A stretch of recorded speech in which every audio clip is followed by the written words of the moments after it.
수요 예배 가운데 나오신 성도님들을 주님의 이름으로 사랑하고 축복합니다. 오늘도 바쁜 하루 가운데 우리가 일상을 보내고 이 자리에 나왔습니다. 우리의 삶이 참 바쁘고 때로는 주님을 바라보기 참 어려운 상황이지만 오늘 이 시간에 그래도 우리가 주님을 선택하기 원합니다.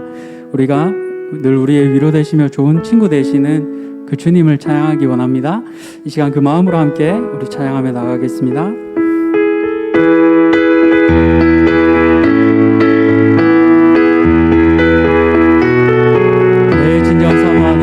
내 진정 사모하는 친구가 되신 그 주 예수님은 아름다워라. 산 밑에 백합화요 빛나는 새벽 주님 영원할 길 아주 없도다. 내 맘이 아플 적에 그 위로 되시며 나 외로울 때 좋은 친구라. 주는 저 산 밑에 백합 빛나는 새벽 이 땅 위에 비길 것이 없도다.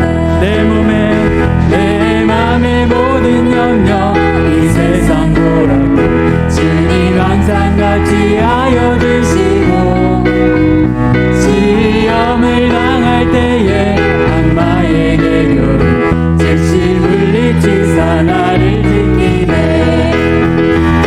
온 세상 날 버려도 주 예수 안 버려 끝까지 나를 돌아보시니. 주는 저 산 밑에 백합 빛나는 새벽 이 땅 위에 비길 것이 없도다. 내 맘을 다하여서 주님을 따르며 길이 나를 사랑하리니.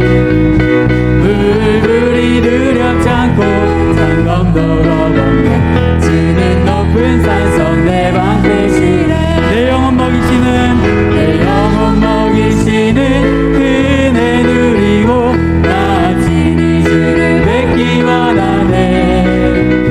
주는 저 산 밑에 백합 빛나는 새벽 이 땅 위에 비길 것이 없구나. 좋으신 하나님, 좋으신 하나님, 좋으신 하나님, 참 좋으신 나의 하나님. 우리의 기도를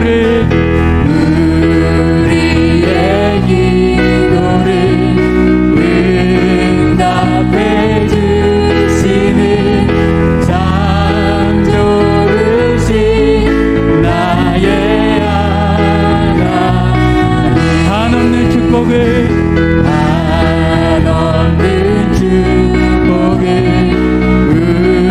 우리에게 주시는 참 좋으신 나의 하나님.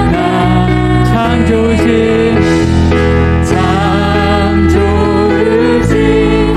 나의 하나님. 좋으신 하나님, 좋으신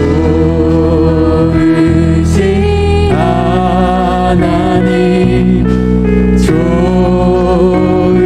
좋으신 하나님, 참 좋으신 나의 하나님. 좋으신 하나님,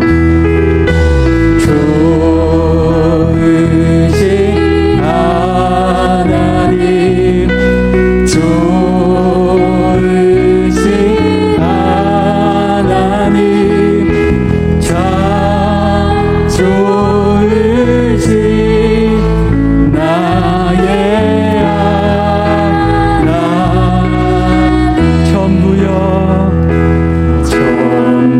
전부여 주여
나 예수 의지함으로 나 예수 의지함으로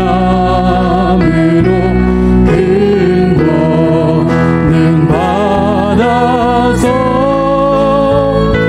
주님께 구한 모든 것 늘어겠습니다.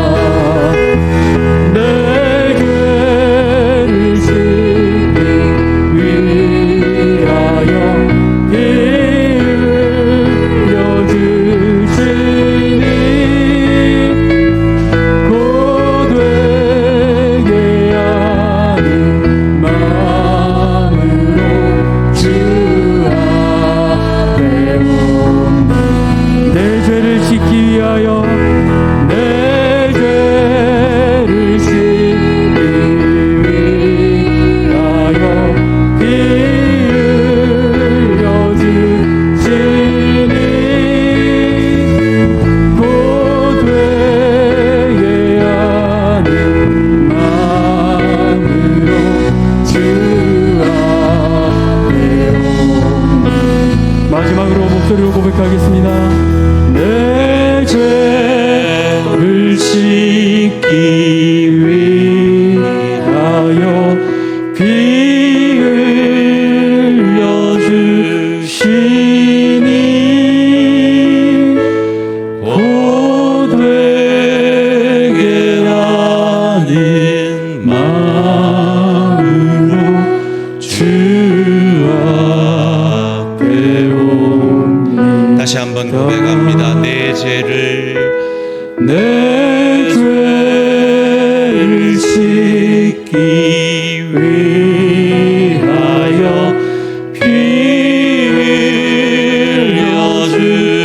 흘려주시니 고되게 하는 마음으로 주 앞에 옵니다. 내 죄를 씻기 위하여 내 죄를 씻기 위하여 피 흘려주시니 고되게 하는 마음으로 주 앞에 옵니다. 아멘. 사도신경으로 신앙 고백하심으로 수요 기도에 하나님 앞에 드리겠습니다. 나는 전능하신 아버지 하나님 천지의 창조주를 믿습니다. 나는 그의 유일하신 아들 우리 주 예수 그리스도를 믿습니다. 그는 성령으로 잉태되어 동정녀 마리아에게서 나시고 본디오 빌라도에게 고난을 받아 십자가에 못 박혀 죽으시고 장사된 지 사흘 만에 죽은 자 가운데서 다시 살아나셨으며 하늘에 오르시어 전능하신 아버지 하나님 우편에 앉아 계시다가 거기로부터 살아있는 자와 죽은 자를 심판하러 오십니다. 나는 성령을 믿으며 거룩한 공교회와 성도의 교제와 죄를 용서받는 것과 몸의 부활과 영생을 믿습니다. 아멘. 찬송가 196장 찬양 드리겠습니다.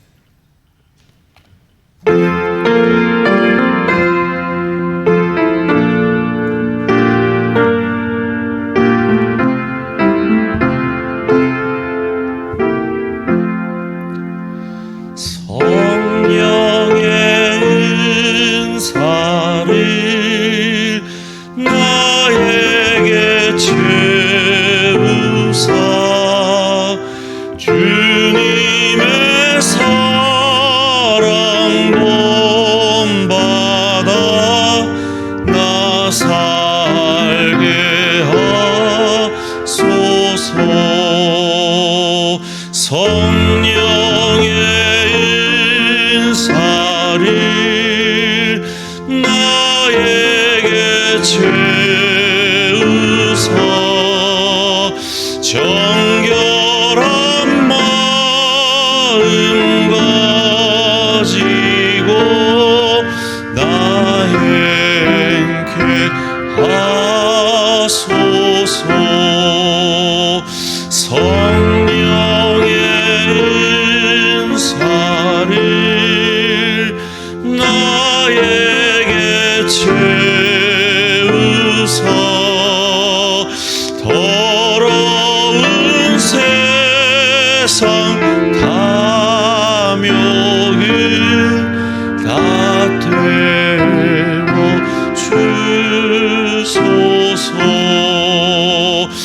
성령의 인사를 나에게 채우사 영원한 주님 나라에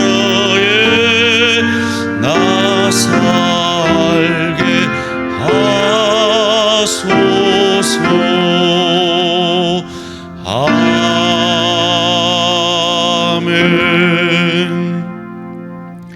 이 시간 우리를 대표해서 최경자 권사님 기도 인도해 주시겠습니다.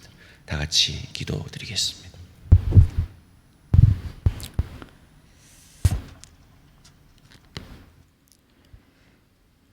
우리는 진흙이요 주는 통기장이시니 우리는 다 주의 손으로 지으신 것이라. 사랑과 은혜가 풍성하신 하나님 아버지, 우리는 주의 만드신 바 된 자들입니다. 아멘. 그러나 주님이 만드신 우리와 다르게 고집과 현실적 분주함에 정신을 빼앗기고 남을 정죄하며 교만하며 믿지 않는 자들보다 더 못한 나 중심적 삶으로 살았습니다. 아버지. 주님 용서해 주옵소서. 아멘. 코로나로 인해 우리의 신앙을 다시 한번 점검하게 하시고 성전에 나와 마음껏 여호와를 찬양하고 말씀으로 인내할 수 있었음을 감사드립니다. 아멘.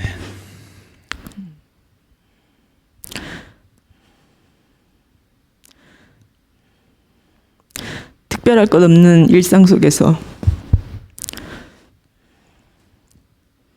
순간순간 주님의 손도 찾는 우리가 되기를 소원합니다.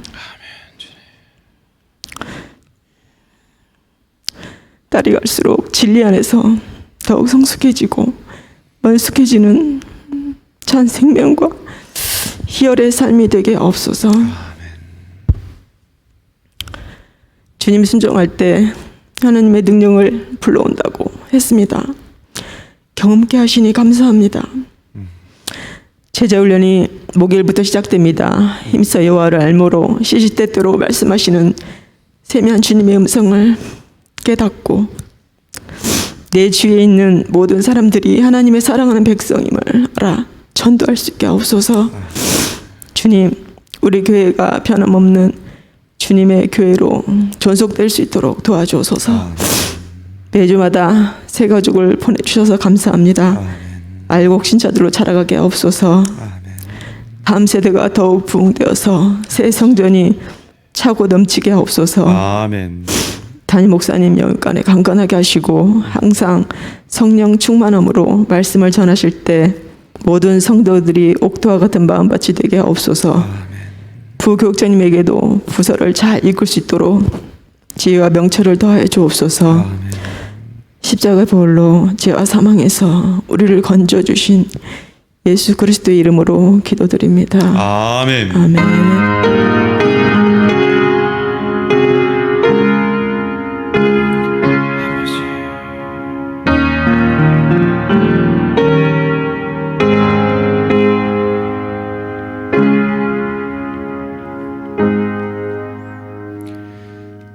오늘 계신 하나님 말씀 고린도전서 12장 1절에서 11절까지 말씀 한 절씩 교독하실 때 살아계신 하나님의 음성을 들으시기 바랍니다. 형제들아, 신령한 것에 대하여 나는 너희가 알지 못하기를 원하지 아니하노니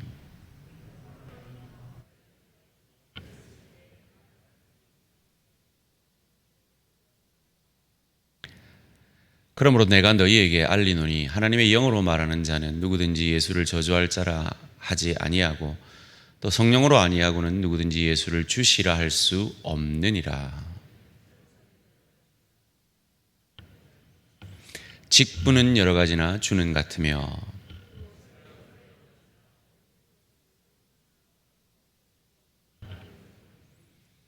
각 사람에게 성령을 나타내심은 유익하게 하려 하심이라.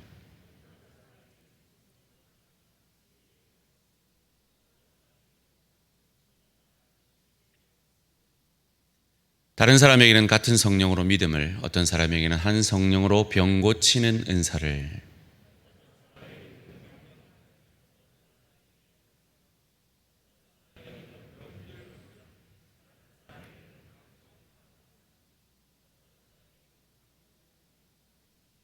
함께 읽습니다. 이 모든 일은 같은 한 성령이 행하사 그의 뜻대로 각 사람에게 나누어 주시는 것이니라. 아멘. 이 시간 신목사님 나오셔서 은사로 지어져가는 교회라는 제목으로 말씀 전하실 때 큰 은혜 받으시기 바랍니다.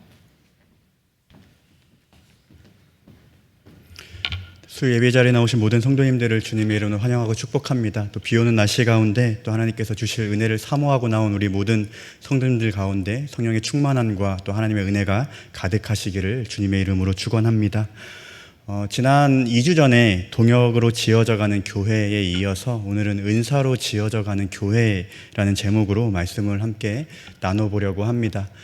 고린도전서를 읽어보시면 고린도에 참 문제가 많았구나라는 것을 우리가 알 수가 있습니다. 또 그 중에 한 문제가 바로 은사의 문제였습니다. 고린도 문화는 화려한 언변을 자랑스럽게 여기는 문화였는데요. 고린도 교회는 그 문화의 영향을 받아서 특별하게 이렇게 말하는 이 방언을 중요하게 여겼습니다. 그리하여 방언이 구원의 증거다라고 이렇게까지 보기도 했습니다.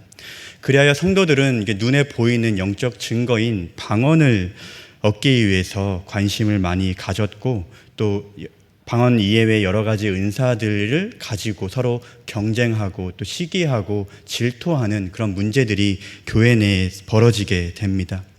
특별히 은사에 대해서 그들은 오해하고 있었습니다. 그 오해 때문에 교회 내에 분열이 일어나게 된 것이고요. 과거에 고린도 교회뿐만 아니라 현재 한국 교회 안에도 이 만연한 은사에 대해서 오해를 하고 있는 경우가 참 많이 있음을 보게 됩니다. 특별히 오늘은 이 두 가지 오해에 대해서 생각을 해보면서 성경에서 그 해답을 찾아보는 시간을 갖도록 하겠습니다. 은사에 대한 오해 첫 번째는 이것입니다. 은사는 재능이다 입니다. 신학자 케네스 베일리라는 분이 있습니다. 그분은 자신의 책에서 교회에서 이 은사라는 용어를 재능이라는 단어를 잘못 이해하고 사용하고 있다라고 이렇게 말하면서 이러한 글을 적었는데요. 은사를 영어로 재능으로 번역하며 은사라는 단어를 세속화시켰다. 영어 성경이 중요한 단어를 세속화시킨 결과 수많은 사람들에게 당신의 재능을 사용해 하나님 나라를 위해 힘쓰라고 권면하는 일이 벌어지게 되었다. 사람들의 시간, 교육, 경험, 능력을 타인을 섬기는 데 사용하도록 한 것이다. 물론 타인을 섬기는 일은 칭찬받을 일이지만 이는 본문에서 바울이 설명하려는 바와는 초점이 맞지 않는다라는 글을 적었습니다. 이 말이 무엇이냐면 우리도 종종 이러한 실수를 하게 되는데요. 교회에서 종종 은사를 재능이라는 단어의 의미를 담아 사용한다는 것입니다. 지금도 우리는 가지고 있는 은사를 잘 활용해서 잘 사용해서 교회에서 섬기고 봉사하라고 이렇게 권면합니다. 예를 들어서 이런 겁니다. 음악적 재능을 은사로 여겨서 너 음악적인 은사 있으니까 우리 찬양팀에 좀 와서 섬겼으면 좋겠다. 악기든지 신거든지 이렇게 이야기를 하고 미적인 능력, 재능임에도 불구하고 너 하나님께서 주신 그 은사를 가지고 교회 환경, 데코레이션을 잘 해봐 라는 등의 이러한 권면을 하고 있다는 겁니다. 그런데 이것은 재능이지 은사가 아닙니다. 우리는 이 은사라는 이 단어에 대해서 바르게 이해하고 바르게 사용해야 할 필요가 있습니다. 그렇다면 은사란 무엇인지 오늘 본문 말씀을 통해 그 의미를 살펴보려고 합니다.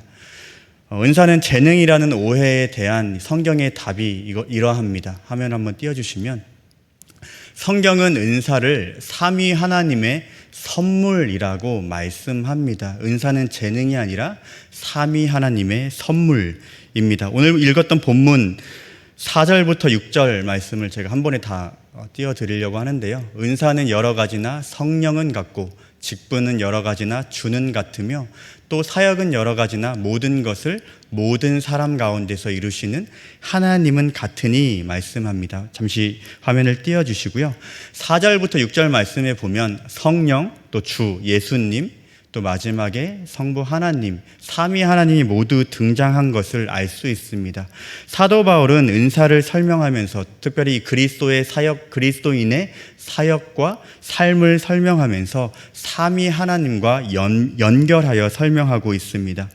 하나님께서 우리에게 주신 은사는 물론 직분, 또 사역 모두는 하나님께서 주신 선물이다라는 것을 기억하라고 이렇게 말씀하는 겁니다. 성령 하나님은 우리에게 은사를, 또한 성자 하나님은 직분을, 그리고 성부 하나님은 이 모든 사역을 잘 감당할 수 있는 능력을 우리에게 공급하십니다. 은사는 삼위 하나님을 통해 받을 수 있는 신령한 것, 바로 영적인 것이라는 것을 우리는 기억해야 합니다. 은사는 우리가 태어날 때부터 가지고 있는 세상적인 어떠한 능력, 우리가 흔히 이야기하는 달란트가 아니라 오직 그리스도 예수를 믿는 믿음을 통해서 받는 선물임을 우리는 기억해야 합니다. 재능과 은사, 이것들을 잘 알 때 우리가 이것들을 바르게 이해하고 사용할 수 있습니다.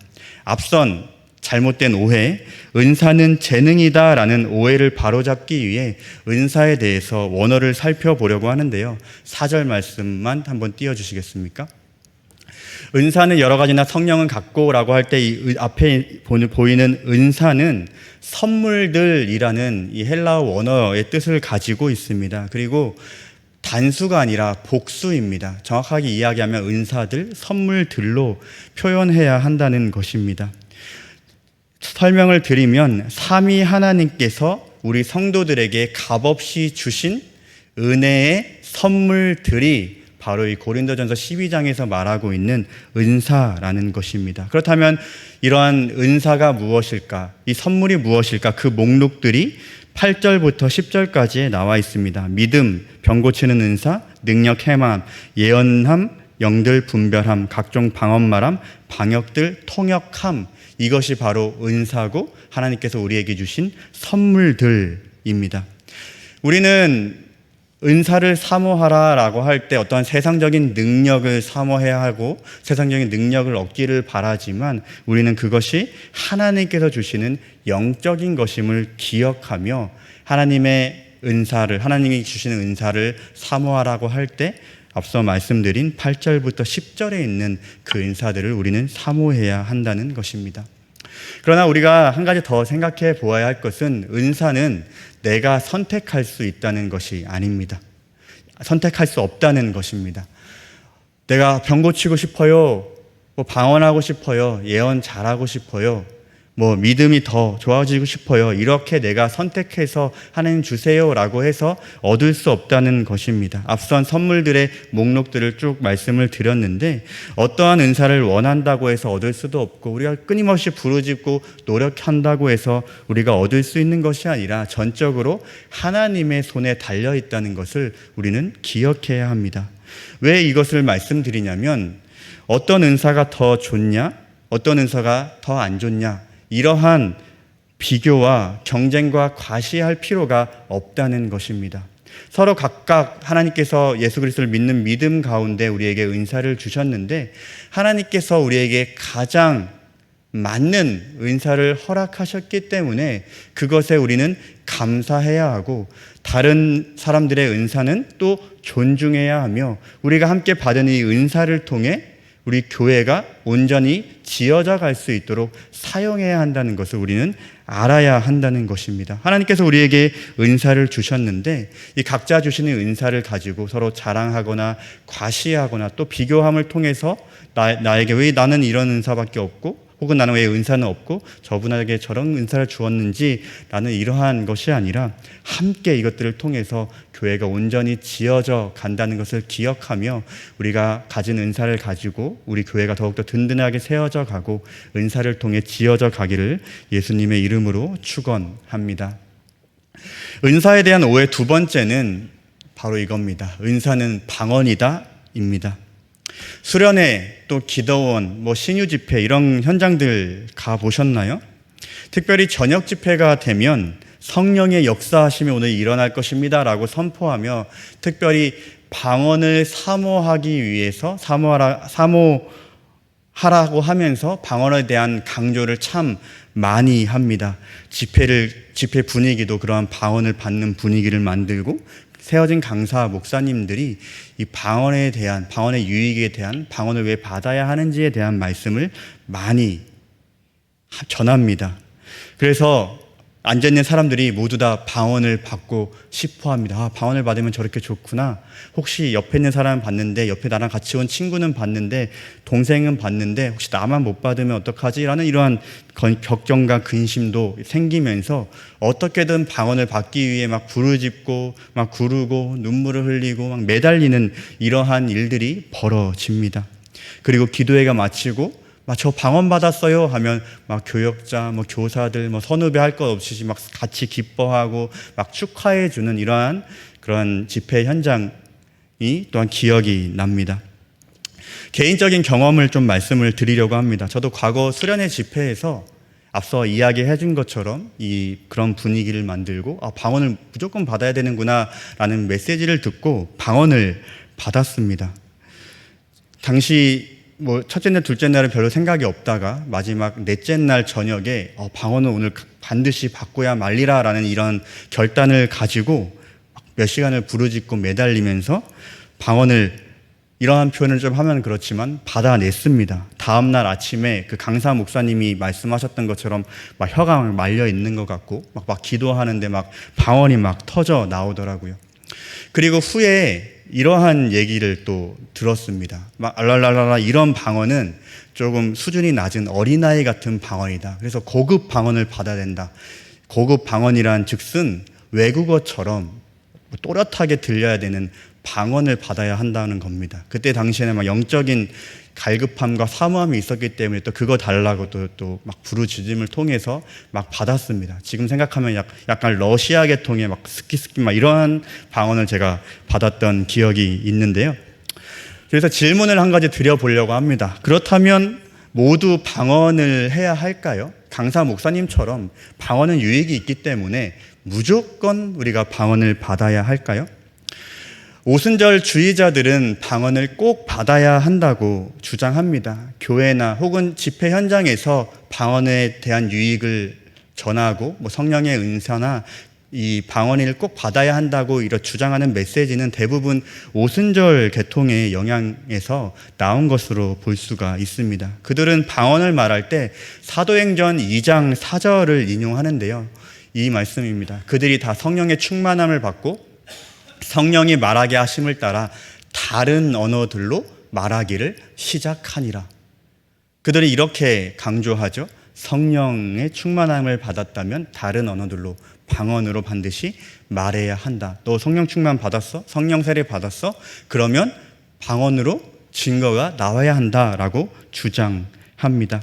과거 오순절 성령 강림의 그 역사는 현재도 나타나며 그 증거가 바로 방언이라고 말하죠. 그렇기 때문에 오순절 주의자들, 은사주의나 순복음 계통들은 그들의 신앙의 영역에서 이 방언이라는 것이 아주 큰 비중을 차지합니다. 그러나 성경을 살펴보면 꼭 방언을 받아야 한다, 모든 사람이 방언을 해야 한다라고 가르치지는 않습니다. 굳이 방언을 하지 않더라도 다른 은사를 통해 신앙생활 잘 할 수 있다고 사도 바울도 그렇게 권면하고 있습니다. 성령의 증거, 성령 충만의 증거 역시 방언뿐만 아니라 다른 은사들을 통해서도 보여줄 수 있기 때문입니다. 그렇지만 방언을 아예 무시해서는 안 됩니다. 왜냐하면 방언은 신앙의 유익이 있기 때문입니다. 제가 앞서 수련회 때 방언을 받았다 이렇게 말씀을 드렸는데, 방언을 받았을 때 방언에 대한 유익에 대한 메시지를 들었기 때문에 방언을 받고 싶다라는 그런 마음이 들었습니다. 그런데 제가 이렇게 인터넷을 검색하다 보니까 과거에 이 조용기 목사님의 메시지에서 제가 과거에 강사분을 통해서 들었던 메시지와 비슷한 부분이 있어서 한번 소개를 해드리려고 합니다. 제가 이 메시지에 동의하는 건 아니고 이러한 메시지를 듣고 제가 사모하는 마음이 들어서 한번 소개를 해주려고 합니다. 한번 화면을 한번 띄워주시겠어요?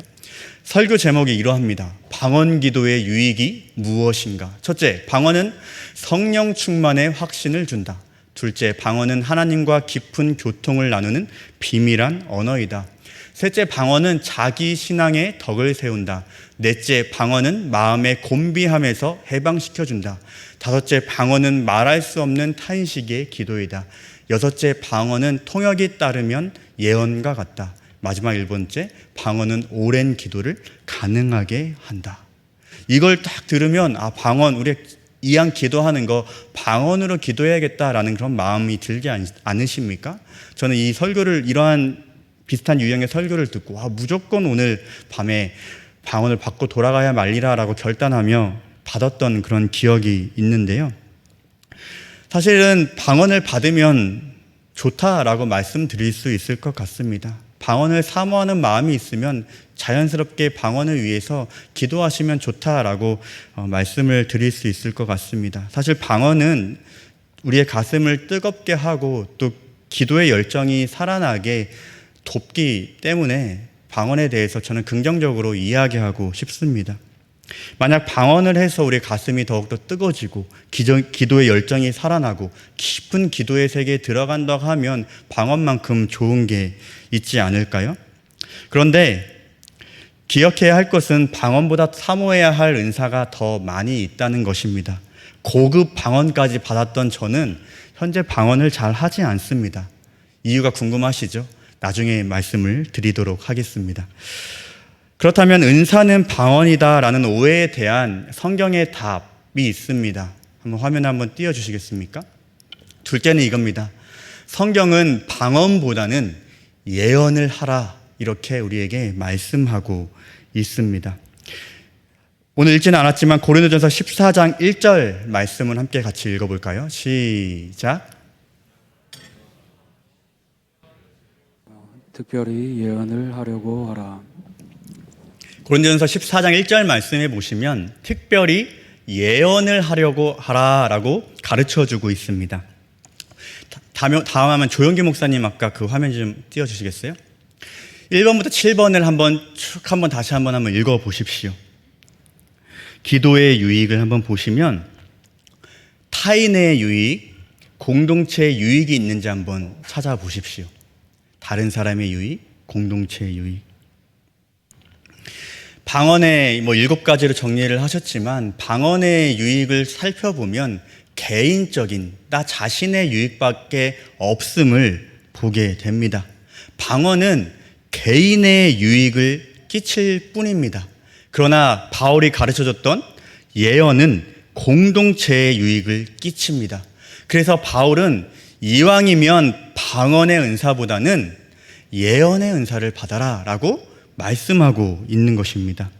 여기서 예언이라고 한다면 미래에 대해서 막 얘기하는 그러한 것이 아니라 바로 하나님의 말씀을 가르쳐 알게 하는 것이 설교라던가 우리 교사 선생님들 같은 경우에는 가르치는 그런 은사와 비슷한 것이 바로 예언의 은사입니다. 왜 예언을 해야 하는가를 이어지는 고린도전서 14장 3절을 통해 3가지로 바울은 가르쳐주고 있습니다.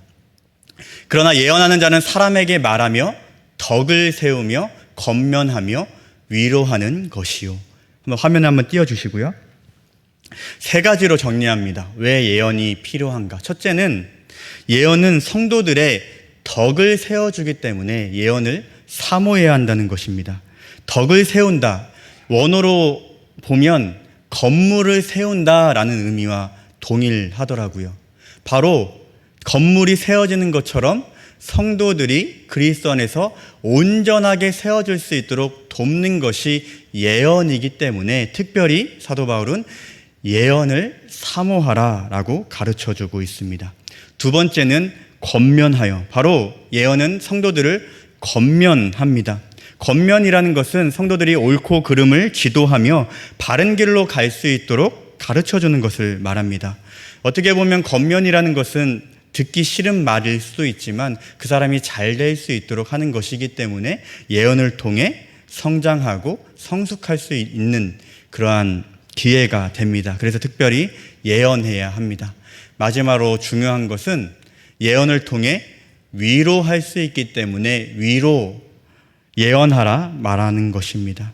예언은 성도들이 힘을, 용기를 얻고 믿음의 진보가 있을 수 있도록 도와줍니다. 특별히 교회 내 약한 자인 고아와 과부, 나그네가 이 예언, 하나님의 말씀을 통해 힘과 용기를 얻어 세상의 삶 가운데서 믿음으로 살아갈 수 있도록 만드는 것이 바로 예언이기 때문에 특별히 우리는 더 예언을 해야 합니다.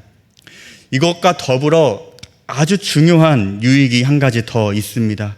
고린도전서 14장 24절과 25절 말씀입니다. 그러나 다 예언을 하면 믿지 아니하는 자들이나 알지 못하는 자들이 돌아와서 모든 사람에게 책망을 들으며 모든 사람에게 판단을 받고 25절 말씀이요. 그 마음에 숨은 일들이 드러나게 되므로 엎드려 하나님께 경배하며 하나님이 참으로 너희 가운데 계신다 전파하리라. 24절 말씀을 한번 같이 띄워주시겠어요? 예언은 복음을 전파하기 때문에 예언해야 한다는 것입니다. 예언을 하면 어떤 일이 일어나냐면 믿지 아니하는 자들, 알지 못하는 자들이 돌아온다는 것입니다. 하나님 말씀을 통해 불신자, 초신자들이 하나님을 알도록 하는 것이 예언이라는 것입니다. 이어지면 모든 사람에게 책망을 들으며 또 모든 사람에게 판단을 받고 또 뒤에 이어져서 25절이요. 그 마음에 숨은 일들이 드러나게 되므로 엎드리어. 이는 하나님 말씀을 통해 내가 지난날에 지었던 죄, 하나님을 모르고 살았던 그러한 죄들이 기억나게 만들며 죄를 깨닫게 만들고 자신의 죄로부터 엎드려 돌이키게 만드는 그런 예언을 특별히 하라고 이렇게 말씀하는 것입니다. 그것으로 끝나는 것이 아니라 이어져서 불신자들, 초신자들이 하나님께 경배하며 하나님이 참으로 우리 가운데 계시는구나, 하나님께서 살아 역사하시는구나, 나와 함께 동행하시는구나 라는 것을 깨달을 수 있기 때문에 특별히 예언하라 라고 가르쳐주며, 그러므로 너희는 방언보다는, 이왕이면 방언보다는 예언을 더 사모하고 예언을 더 구하라 라고 가르쳐주고 있습니다. 최근 한 프로그램에서 1995년 일어난 상품백화점 사건을 다시 한번 다루었습니다. 사진 한번 띄워주시면 잘 아시죠? 1989년 명품 백화점으로 강남 한복판에 세워졌습니다. 아주 화려한 외관을 가졌고 당시에 전국에 딱 3개밖에 없는 명품 백화점이었습니다. 아주 화려했지만, 아주 명품만 가득했지만 그 속은 엉망이었습니다. 사실 이 용지는 이 건물을, 백화점이나 이런 공공시설을 지을 수 있는 건물이 아니라 주택 용지, 주택만 지을 수 있는 용지였으나 뇌물을 주고 용도를 변경하여 백화점을 공사하였고, 또 공사를 시작한 이후에도 설계도로 전혀 건축하지 않았습니다. 건물의 안전을 무시한 채 예산을 아끼고자 기둥의 지름을 줄이거나 없애버리고 그마저도 철근을 작게 넣어 공사했습니다. 그 결과 완공된 지 6년 만에 백화점을 붕괴되었고 502명 사망, 937명 부상이라는 최악의 참사로 기록이 되어 있습니다. 고린도 교회는 문제가 참 많은 교회였습니다. 고린도전서를 보면 문제를 계산해 보면 총 10가지의 문제가 있었던 교회가 고린도 교회였습니다. 그런데 놀라운 사실이 무엇입니까? 이러한 문제가 많은 교회였음에도 불구하고 성령의 역사, 성령의 은사들이 많이 있었다는 것입니다. 만약 우리가 고린도 교회의 내부 사정을 전혀 모른 채 그 겉모습 또 소식만 들었습니다. 와, 저 고린도 교회라는 곳은 성령의 역사가 그렇게 많이 일어난데, 성령의 은사들이 그렇게 많이 일어나 저 사람들은 뭐 방언도 하고 예언도 하고 영적 분별도 하고 뭐 가르치기도 하고 여러 가지 그런 은사들이 많이 있대라고 생각하지 않겠습니까? 그러나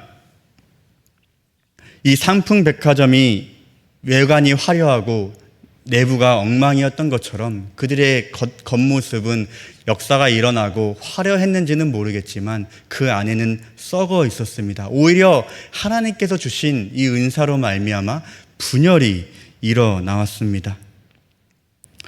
왜 그랬을까요? 상품백화점이 시공할 때 설계대로 또 용지대로 하지 않고 자기 마음대로 사용해서 붕괴된 것처럼 은사의 목적을 무시한 채 자기 마음대로 은사를 사용했기 때문에 그러한 문제들이 일어났다는 것입니다. 그리하여 바울은 이 고린도전서 말씀을 통해 은사의 목적을 가르쳐 줍니다. 고린도전서 12장 31절 말씀입니다. 함께 같이 읽어볼까요? 너희는 더욱 큰 은사를 사모하라. 내가 또한 가장 좋은 길을 너희에게 보이리라.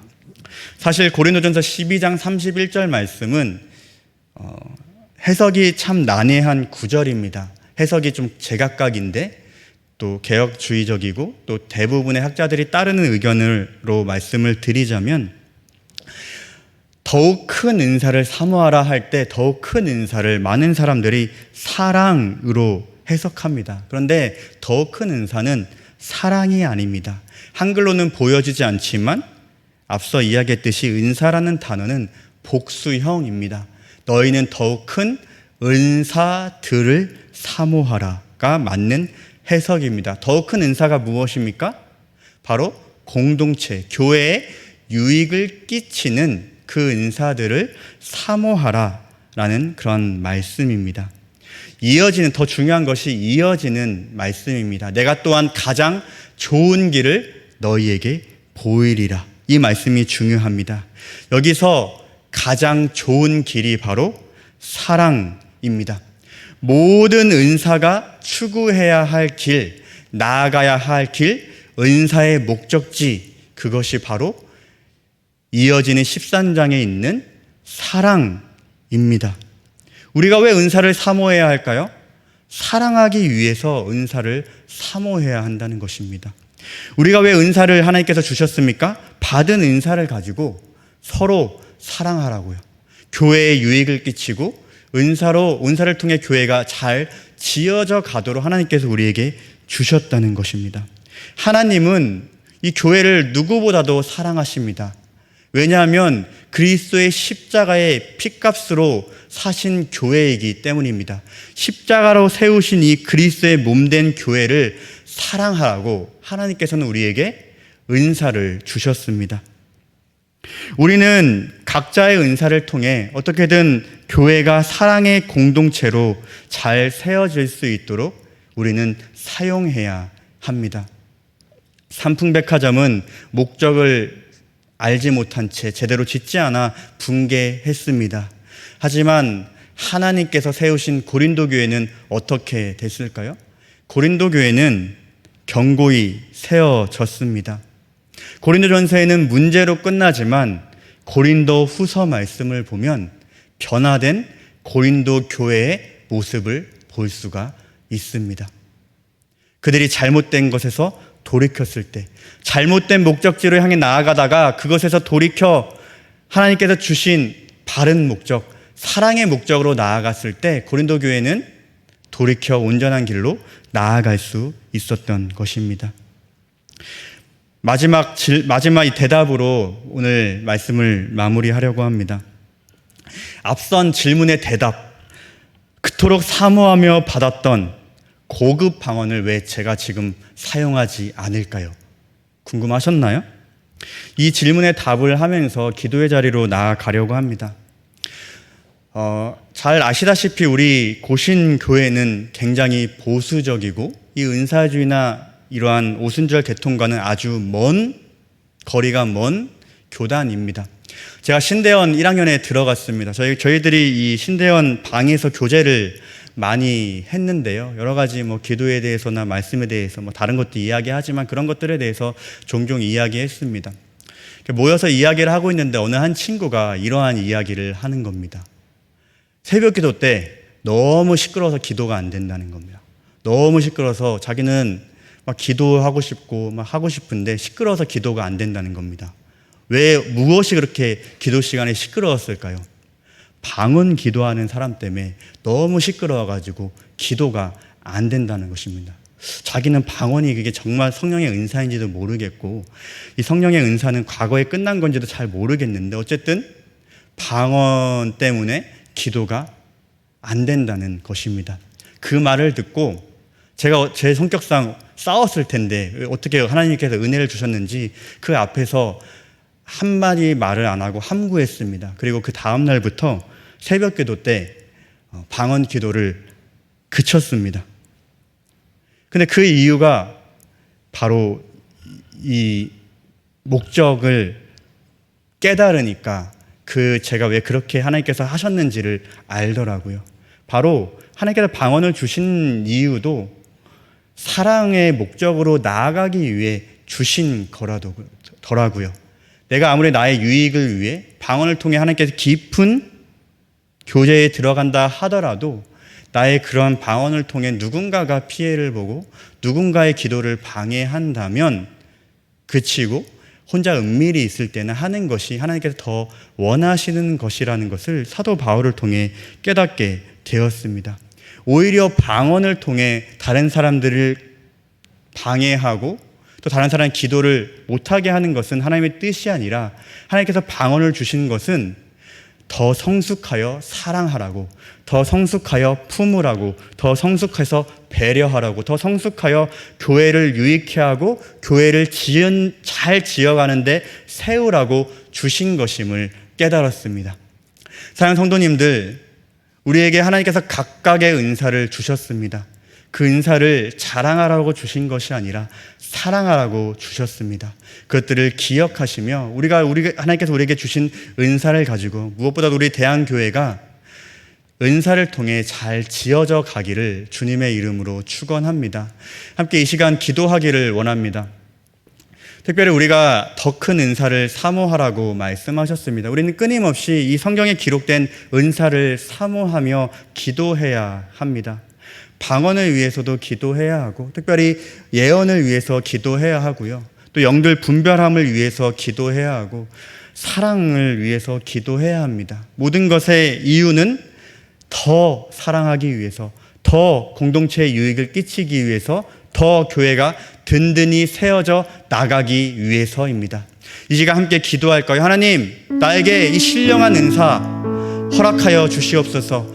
이 신령한 은사를 통해 나의 형제를, 나의 자매를 사랑하게 하여 주시옵소서. 우리 공동체, 우리 교회의 유익이 되어 우리 교회가 더욱더 든든히 세워져 나가는데 이 은사들을 사용하게 하여 주시옵소서라고 오늘 말씀을 기억하며 또한 은사를 사모하며 함께 기도하도록 하겠습니다. 사랑의 하나님, 감사합니다. 오늘 은사를 말씀을 통해 듣게 하시고 또 은사를 사모하는 마음을 허락하시고 특별히 은사가 왜 사용되어야 하는지, 은사를 통해 하나님께서 무엇을 이뤄가야 하는지를 가르쳐 주심에 감사합니다. 모든 은사의 목적은 사랑임을 말씀을 통해 가르쳐 주심에 감사합니다.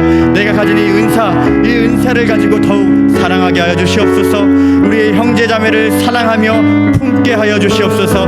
안게 하여 주시옵소서. 배려하게 하여 주시옵소서. 우리 공동체의 유익을 끼치게 하시고 우리 대한교회가 든든히 세워져 나가는데, 잘 지어져 나가는데 은사를 사용하여 나가게 하여 주시옵소서. 무엇보다도 우리 기도의 자리 가운데 은사를 사모하게 하여 주시옵소서. 하나님과 깊은 교제를 할 수 있는 이 방언을 사모하며 기도하게 하여 주시옵소서. 특별히 더 예언을 위해 기도하게 하여 주시옵소서. 영들 분별함을, 방언 통역함을 사모하며 나아가게 하여 주시옵소서. 이것을 통해서 우리 교회가 더욱더 든든히 세워져 나가게 하시며 우리 교회가 하나님의 기쁨 되는 교회로 지어져 나갈 수 있도록 우리를 사용하여 주시옵소서. 우리의 은사를 사용하여 주시옵소서. 하나님의 기쁨이 되는 교회로, 견고히 서 나가는 교회로, 하나님께서 주시는 은사로, 하나님께서 주시는 것으로 잘 세워져 나갈 수 있도록 은혜 베풀어 주시옵소서. 함께 하여 주시옵소서. 함께 찬양하겠습니다.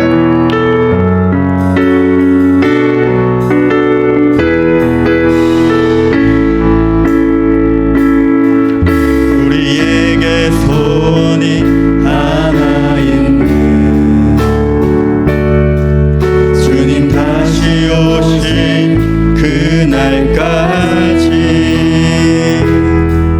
우리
몇 가지 기도 제목으로 기도하고 또 함께 기도의 자리로 나아가기를 원합니다.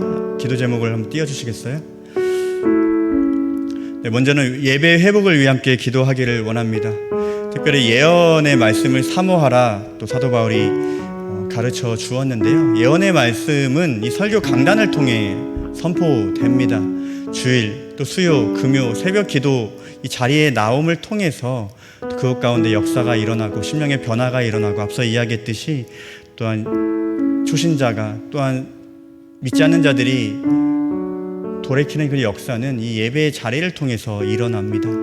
함께 하지 못하는 자들을 위해서 함께 기도해 주셨으면 좋겠습니다. 예배 자리를 사모하며 또 예배 자리에 나올 수 있도록. 또 두 번째는 다음 세대 여름 사역이 지난주에 시작되었습니다. 유치부, 초등 1부, 초등 2부, 또 중고등부의 여름 사역을 위해 기도해 주시기를 부탁합니다. 또 마지막으로 세 번째, 코로나19 확산이 되지 않도록 함께 기도해 주셨으면 좋겠습니다. 우리가 교회 사역을 계속해서 계획하고 또 준비하고 또 시작하려고 또 하는 가운데 있습니다. 코로나 확산이 되면서 또 거리두기나 여러 가지 또 방역 지침이 달라짐을 통해서 또 우리가 또 어려움을 또 겪게 되지 않도록 함께 뜨겁게 기도해 주셨으면 좋겠습니다. 함께 기도 제목을 가지고 또 각자의 기도 제목으로 기도하시다가 자유하시겠습니다. 함께 주여 부르짖고 기도의 자리로 나아가도록 하겠습니다. 주여, 주님, 우리의 그 심령 가운데 예배 자리를 사모하게 하여 주시옵소서. 저는 여전히 예배 자리를 회복하지 못하는 그들을 기억하여 주시옵소서. 예배 자리를 통해 하나님의 역사가 일어남을 또한 말씀을 통해 들었습니다. 예언의 그런 말씀이 선포되는 이 예배 자리를 사모하며 주일 예배 또 수요 예배 또 금요 기도회 새벽 기도의 그 자리가 아버지여 차고 넘치는 그 역사가 일어나게 하여 주시옵소서. 지금도 예배 자리에 나오지 못하는 그 사랑하는 백성들을 주님 기억하여 주소서. 그들의 마음이 그들의 발걸음이 이곳 가운데 인도될 수 있도록 주님 은혜 베풀어 주시옵소서. 그래야 예배 자리를 통해 변화되며 예배 자리를 통해 성령의 은사를 받으며 예배 자리를 통해 아버지여 그 심령의 변화와 역사가 일어나갈 수 있도록 주님 그들을 예배 자리로 인도할 수 있도록 주님 함께하여 주시고 역사하여 주시옵소서. 주님 어제 지난주부터 아버지 여전히 다음 세대와 이런 사역이 시작됐습니다. 유치부, 초등 1부, 초등 2부, 또 중고등부, 또 아버지 여름 사역 가운데 주님 은혜를 베풀어 주시옵소서. 아버지 여러 가지 상황들 가운데 어려움 가운데 주님 주의를 이용하여 아버지 진행되고 있습니다. 주님 참여하는 아이들 기억하여 주시고